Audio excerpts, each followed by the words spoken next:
80% इमामन ने जो कही है कांग्रेस को वोट दो, और तो मैं इनसे बाद में कहूँगा जब ये पर्ची ने लेकर आवा। अस्सलाम वालेकुम रहमतुल्लाहि व बरकातुहू।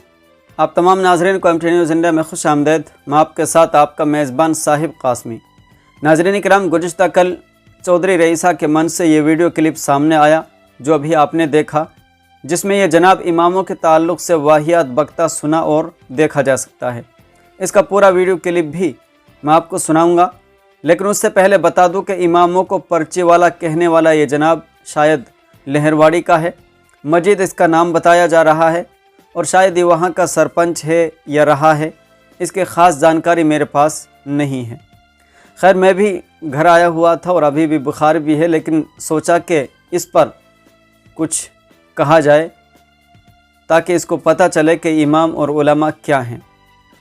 अगर मेरी ये वीडियो इनके पास पहुँचे तो मैं इस जनाब को बताना चाहूँगा कि पहली बात तो जिन इमामों को आपने कहा है ये वही इमाम हैं जब आपने इस दुनिया में आकर रोना शुरू किया था, तब इन्हीं इमामों ने आपके कान में अजान जैसे मुक़द्दस कलिमात कहकर आपको तस्कीन दी थी।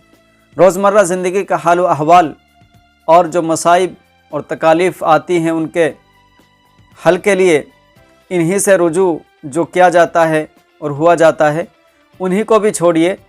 जब आप इस दुनिया से आंख बंद कर लेंगे तब यही इमाम हैं जो आपकी तदफीन करेंगे, नमाज जनाजा पढ़ाएंगे। अगर आपको लगता है कि इमाम और उलमा वाकई पर्ची वाले हैं तो आप अहले खाना से एक वसीयत ये ज़रूर करके जाएं अपने कि कोई भी आलिम या इमाम मेरी नमाज जनाजा ना पढ़ाए, क्योंकि ये पर्ची वाले हैं। खुदा की कसम, अगर ये इमाम व उलमा आपसे बेजारी इख्तियार कर लें, जैसा कि आपने अपने नफ़रत भरे बोलों से उलमा और आइम्मा से बेजारी इख्तियार की है, तो यकीन मानिए तुम्हारी नाश सड़ तो सकती है, लेकिन कोई भी तुम्हारी तदफीन नहीं कर सकता इनके अलावा। ना आपके अहले खाना, ना आपके इस मंच पर नज़र आने वाले ये लोग, और ना ही चौधरी रईसा और उसके मुताल्लिकीन, और ना ही कोई दूसरे। लेकिन ये ऐसा नहीं करेंगे क्योंकि इनकी परवरिश मदारिस और खानकाहों में ऐसी की जाती है कि जिसका आप तसव्वुर तक नहीं कर सकते। यही वजह है कि आपको किसी तरह का कोई रिएक्शन इनकी जानिब से नहीं आया होगा, वरना चाहते तो दे सकते थे। लेकिन आप इतना ज़रूर याद रखें, यह उलमा व अइम्मा ना तो आपके ग़ुलाम हैं और ना ही आपके मोहताज। अगर ये इमाम जिनको आप पर्ची वाले कहकर अपनी खुदाई का दावा कर रहे हो, अगर आपको लगता है कि आप ही इनकी ज़रूरत को पूरा करेंगे तो आप गलत फहमी के शिकार हैं, जिसे आपको दूर करना चाहिए।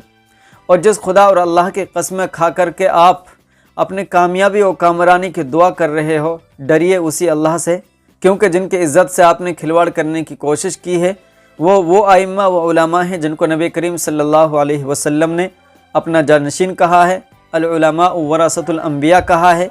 जिस तरह मजमा आम में आपने उन पर कीचड़ उछाली है, उनके बारे में बकवास की है, उन्हें पर्ची वाला कहकर अपनी नफ़रत भरी जहनीत का इजहार किया है, अगर इसी तरह आप उनसे माफ़ी नहीं मांगते और अपने अल्फाज वापस नहीं लेते तो याद रखिएगा वही अल्लाह जिसके आप इसी स्टेज पर कस्में खा रहे हैं हर चीज़ पर कादिर है। और आपके इस बयान के बाद उनकी खामोशी कहीं ना कहीं ये बता रही है कि उन्होंने कह दिया है, उन तमाम उलमा व अइम्मा ने, वो फवीज़ अमरी इल्लाह, कि हमने अपने इस मामले को जिस पर तूने वाहियात बकी हैं, जिसको लेकर के तूने उनकी इज़्ज़त से खिलवाड़ करने की कोशिश की है, हमने इस मामले में तुझे अल्लाह के सुपुर्द कर दिया है।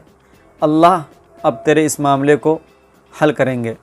तो बहरहाल आपसे गुजारिश है कि आप जिस तरह मजमा आम में उनकी इज़्ज़त से खिलवाड़ किया है, आप उनसे माफ़ी मांग लें, वरना याद रखिएगा जिस अल्लाह की कसमें खाकर के आप अपनी कामयाबी और कामरानी की दुआएं कर रहे हो, वही अल्लाह, खुदा ना करे कि आपके साथ ऐसा हो, हर चीज़ पर कादिर है, आपको इस जगह से इस तरह जलील कर सकता है कि आप तो क्या इस स्टेज पर नज़र आने वाले और इस मजमा में ताली बजाने वाले लोगों ने तसव्वुर भी नहीं किया होगा। बहरहाल शायद कि उतर जाए आपके दिल में ये बात। अस्सलाम वालेकुम रहमतुल्लाहि व बरकातुहू। सबसे बड़ी बात यूँ है, भाई साहब की जहाँ सुधार हुई है, हमारा नहीं हराया। इलियास के आदमी की वोटन सुधारो भाई साहब, हमारी वोटन सुधारो, हमारी वोट 80% इमामन ने यूं कही है कांग्रेस को वोट दो, और तो मैं इनसे बाद में कहूंगा जब ये पर्ची ने लेकर आवा। लेकिन सच्चाई है भाई साहब हराना वाला, यहाँ इलियास के पास इतनी वोट नहीं थी, हमारी वोट गई है इधर। भाई चौसा बात ऐसी, हम तेरे साथ हैं और साथ ही रहेंगे भाई। हार जीत तो होती रहे, हिम्मत हारने की जरूरत ना है। मेरे पे तो यूं बात है, हमारी हार जो है हमारे ये इलियास के आदमी से ना हुई।